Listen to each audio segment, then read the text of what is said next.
I'm Tim, and it's time to help you choose what's on your table this weekend.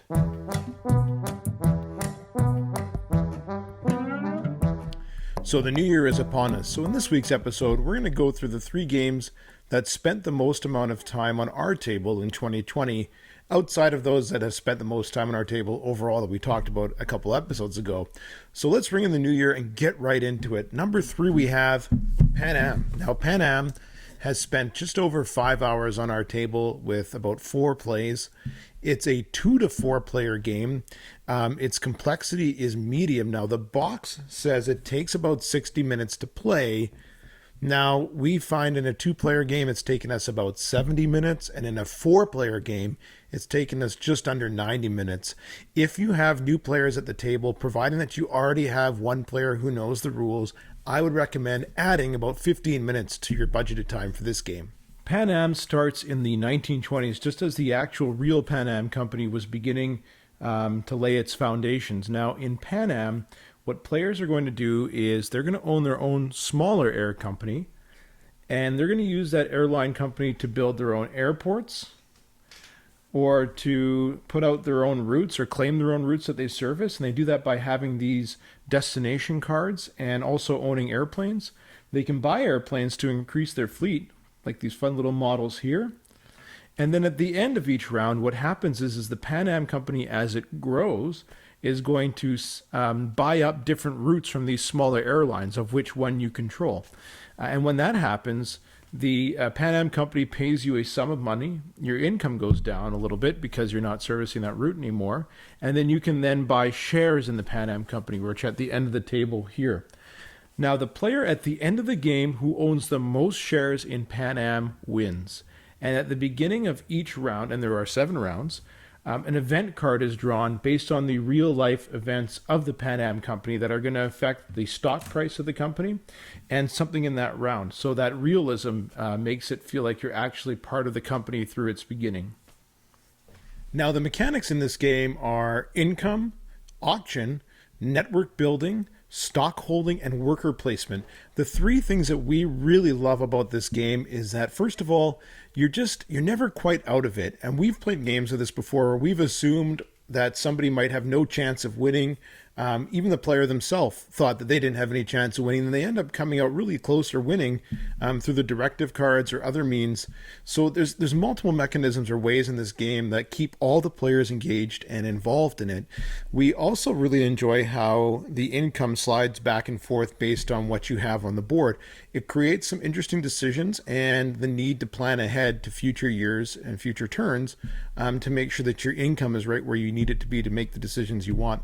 The last thing that we really like about it is that the event cards that come out over the 7 rounds are based on real life events, and they change the game and create a different game every time you play it, with the way that the stock price adjusts and the way that it adjusts different moves and different mechanisms in the market.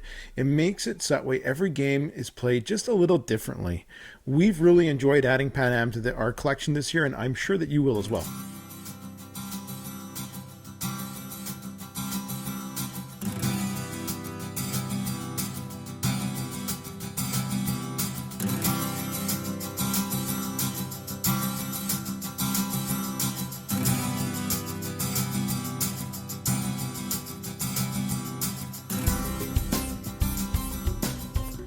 So the game that spent the second most amount of time on our table in 2020 is Pendulum, released from Stonemaier Games. It's a 1 to 5 player game with medium complexity.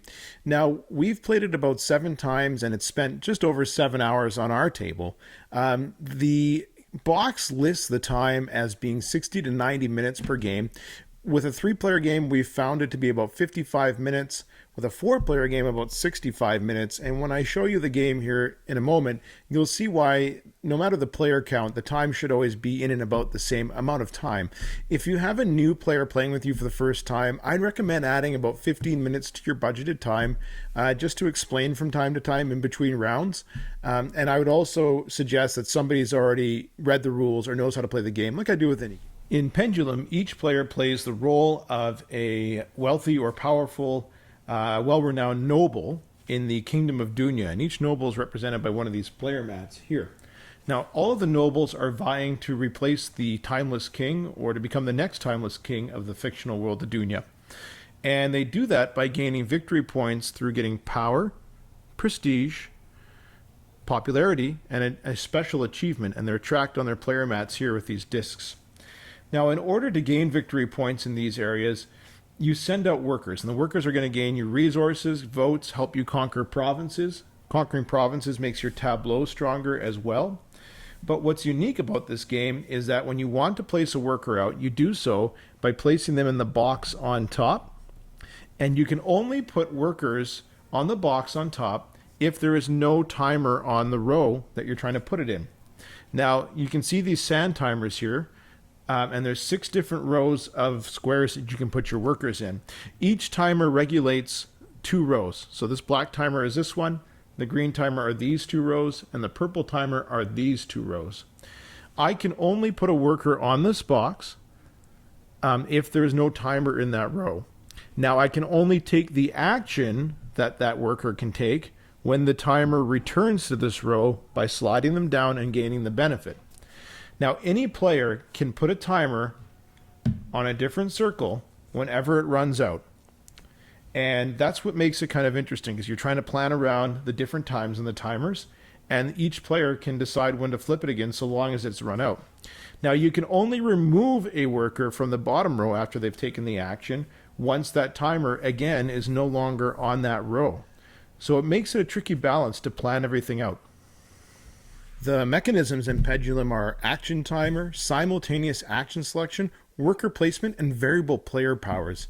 I could sit here for a long time telling you why or the things I love about this game, but the 3 that most come to mind would be, first of all, the pace. It's just a change of pace from any other game we've ever played. It's the way that the pace of the game gets carried out is really unique and unlike anything else I've ever played. We also really like the fact that it's always your turn. Players are always engaged in the game because there's no waiting between turns. I know there's other games out there with variable player powers that do this well, but I've never seen one that does it in a way where you're constantly in the game. There's no downtime. So it's good if you don't like having downtime in your games. The last reason why I like it is because the concept is, if it's not the most unique concept or coming together of different mechanisms I've ever seen, it's definitely one of the most unique. It, like all these games behind me, none of them are like this one. There is nothing about this game that reminds me of anything else. Maybe apart from having a grande worker like viticulture, or having worker placement like some others, but the way everything comes together is just unlike anything else I've ever played, which is why I think it's a good addition to anybody's game shelf to offer that different style of game.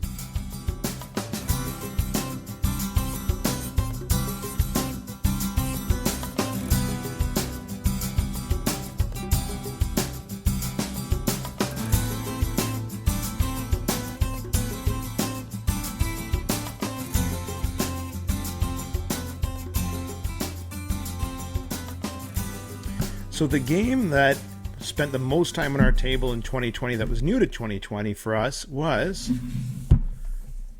On Mars by Vital Lacerda. Now, this is a 1 to 4 player game. It is a meaty beast. It is heavy complexity all the way up there. It says on the box it takes about 1.5 to 2.5 hours to play this game. With a 2-player count, our average play time is 2 hours and 15 minutes. We've played it on a 4-player count at 2 hours and 25 minutes, and that was even being a time where we played it with new players as well. Now, those new players were very experienced gamers, so if you're playing with somebody really, really new to the game and has never played it before, you definitely need somebody who knows the rules, but I'd add 30 to 45 minutes to your first play over the average time, for sure, depending on your player count. So On Mars is a really heavy, meaty game, and that's evidenced by the fact that this table struggles to contain it, and I would never actually be able to play it on this table. Now, in On Mars, players play the role of an astronaut, and they work together to colonize the planet of Mars, as the name suggests. Now, players can choose to do that in 2 different locations. At the beginning of each round, the player is going to decide to either place their astronaut on the space station in orbit of Mars or on the surface of the planet itself. That's what this astronaut here signifies. Once they do so, they're going to place their workers, or in this case they're called colonists, in different spots to try to do different things depending on which location they choose to be in. So if they're in orbit, they could choose to take some more blueprints for building on Mars, gather resources from the space station to bring back to the surface, or they could try to improve their technology. If they're on the surface, they could choose to build different buildings on Mars that are going to contribute to the life support system, such as power plants, water extractors, greenhouses, shelters, mines, and oxygen generators. They could also choose to put buildings on those when they finish the blueprints. So the blueprints they get in orbit, they bring back and they execute and they improve the buildings on Mars with those blueprints.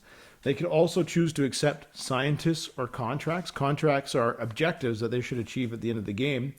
They could also choose to move their bots and their rovers or land more colonists in a spaceship. Now, whoever ends up at the end of the game with the most points is going to win. And you can get points by completing those objectives or those contracts I mentioned, completing blueprints, or by completing missions that are on the board along the way.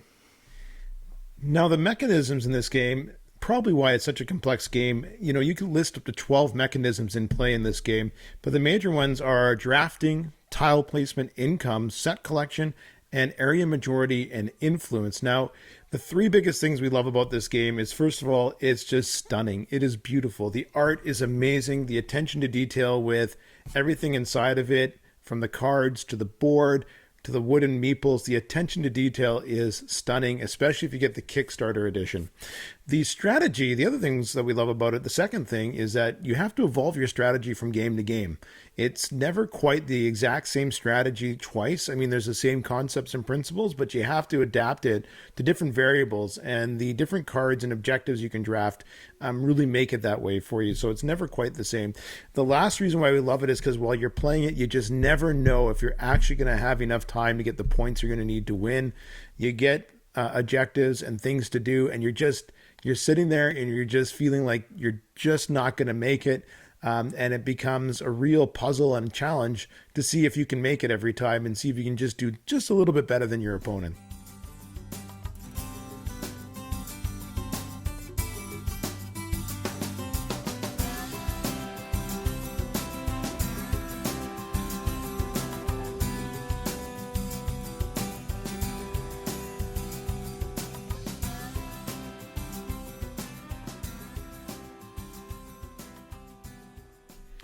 Well, I certainly hope you enjoyed hearing about the three games that spent the most time on our table in 2020, as much as I enjoyed sharing them with you in this episode.